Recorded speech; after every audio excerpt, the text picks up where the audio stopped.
Toyota has their luxury arm called Lexus, and Nissan has their luxury arm called Infiniti. But did you know that Geely also has a luxury arm themselves, and that's called Lynk & Co. And this is that brand right here. In particular, this is the Lynk & Co.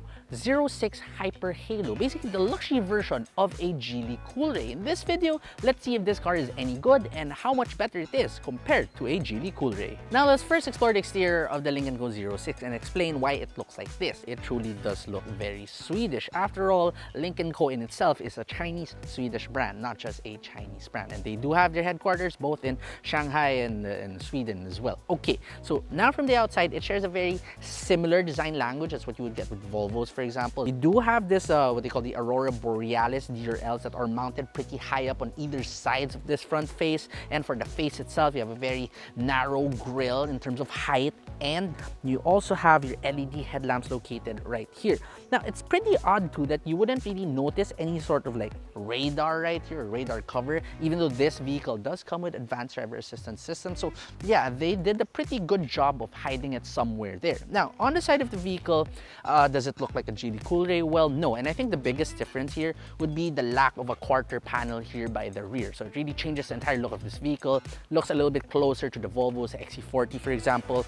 The rims you get here are not too big really. These are just 18 inches. Now, what I really like about this too is the two-tone design. So even though this is painted in some sort of a gray, it really has a pretty good contrast with this blacked out roof. And yeah, that's something that the Coolray has also done. So I like how Lynk & Co. has also incorporated it here in the Lynk & Co. 06. And now over here at the rear, what I really like about this is just how classy the Lynk & Co. lettering looks. Unfortunately, unlike the Lynk & Co. 05 all-wheel drive, which had the hidden trunk open or tailgate open button here by the letter O. For this one, you just have a regular button under that. But anyway, we'll get to that later. Now, the lights right here, these are what they call the Energy Cube LED headlamps. And yes, I do like the look. However, what I'm not a big fan of is if you come on over here towards the side, has this like the split light look.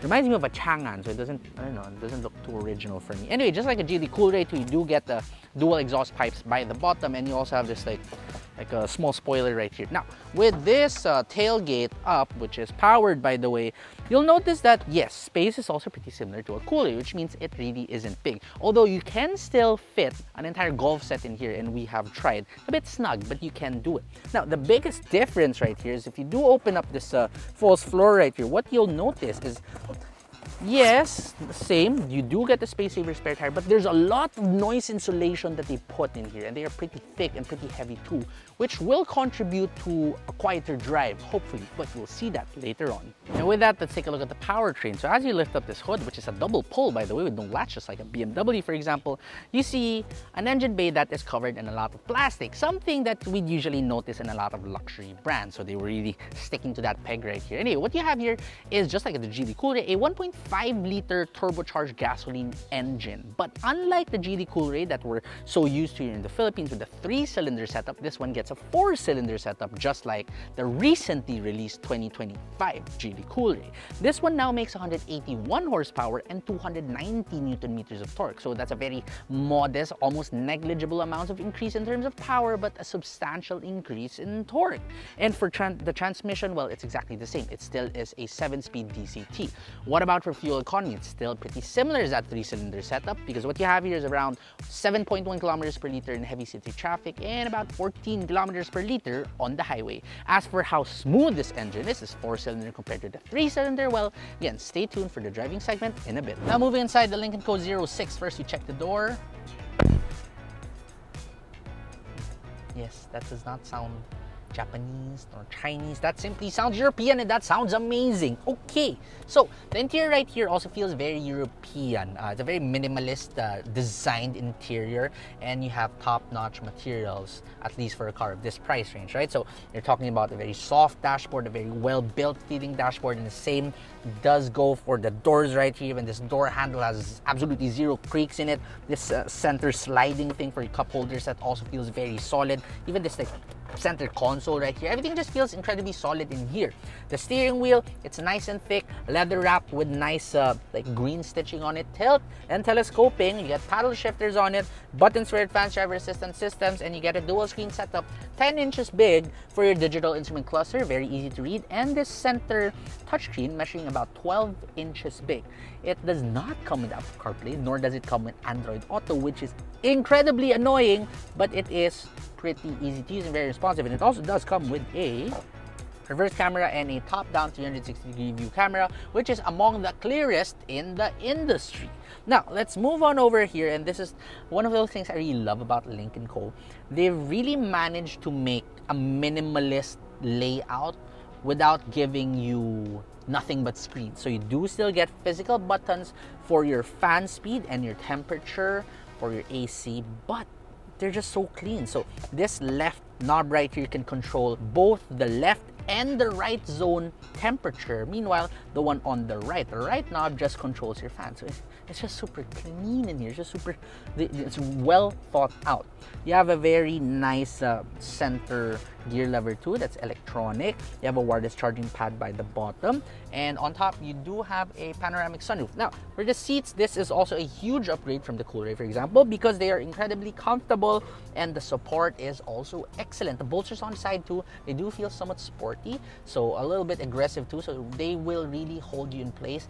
And this driver's seat is power adjustable and even comes with lumbar adjustments. Meanwhile, the passenger seat is power adjustable, but only 4-way though. Nonetheless, that is pretty good.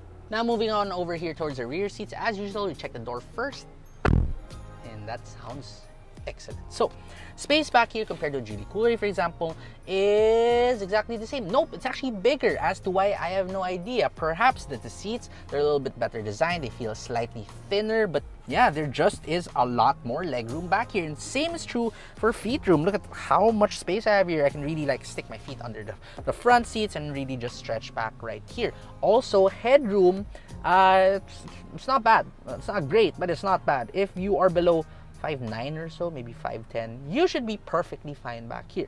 But speaking of the seats right now, they are about as comfortable as the front. Obviously, the bolsters wouldn't be as aggressive, right? But yeah, these are pretty good. And seating 3 people abreast is not exactly the best because this center seat is pretty narrow. But yeah, I mean, for shorter trips, this isn't too bad because you don't have a center transmission tunnel that's too high. Now, what's very impressive about this, and this is really the huge upgrade from the Geely Coolray, for example, is that on the side, you still do get soft touch materials, even here at the back. And you get 2 air vents. Woohoo! You get 2 air vents. Also, you get 2 USB-C ports, 2 USB-A ports rather, instead of 1. Now, center armrest, yes, that is still available with 2 cup holders. And the only thing I'm not a big fan of here compared to a Coolray, for example, is the aforementioned lack of C-pillar window. So it does feel a little bit darker in here. That's the only issue.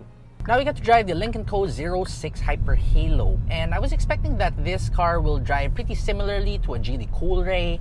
And while I haven't really gotten to try the new Geely Coolray with the 4-cylinder engine, I have been driving a Geely Coolray almost every day, the older one with the 3-cylinder engine, for over a year now. And yes, I do have to agree that for the most part, it does feel like a Coolray in terms of its refinement, in terms of its smoothness, but you level it up a notch or 2.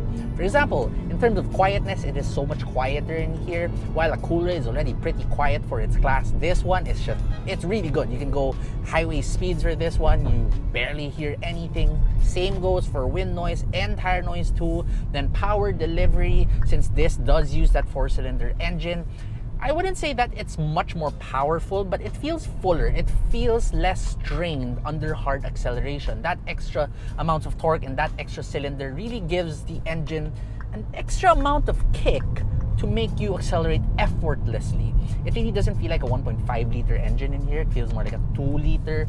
It just is super smooth. The transmission too, that 7-speed DCT, it oddly doesn't feel as snappy as the old Coolray, as a 3-cylinder Coolray, but I guess that's probably because it doesn't really have to be strained either. So when you do change gears, it doesn't feel snappy, but yes, it shifts equally as fast, if not faster. So it's a pretty weird feeling, but all I can assure you is that it is as fast, if not faster, than the older powertrain that you get.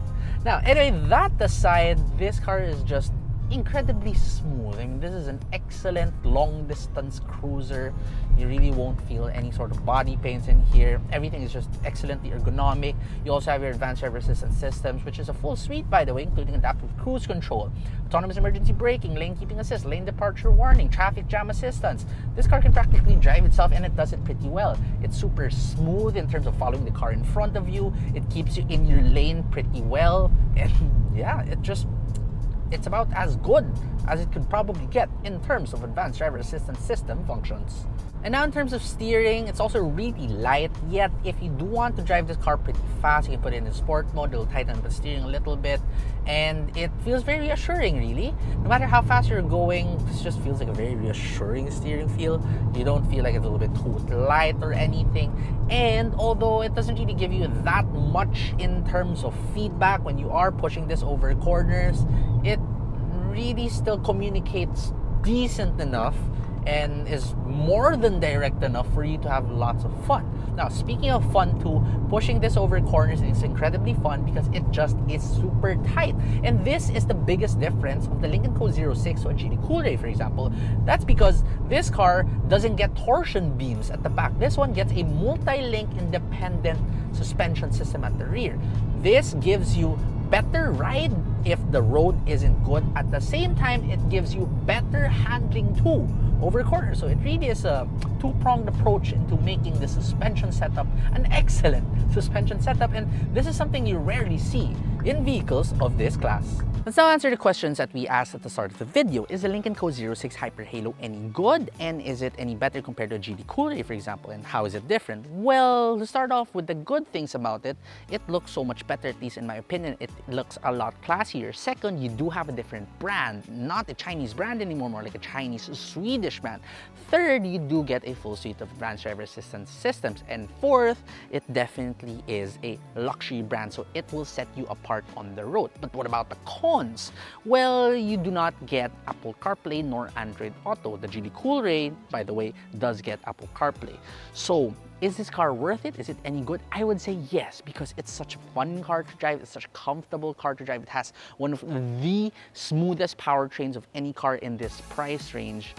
But is it worth getting this over a Geely Coolray? Well, it costs about 300,000 pesos more at 1,598,000 pesos. And I think that at this price, it is so much more worth it compared to a Geely Coolray because it just feels so much more European-like. And that's something that we look for in cars. We want something very refined, something luxurious in feel. Yet this car gives you all that without a ridiculous price tag. So if you're looking for a very Euro-inspired vehicle without the Euro price tag, where you have to spend over 2 or 3 million pesos, then this Lynk & Co 06 Hyper Halo may just be the car for you.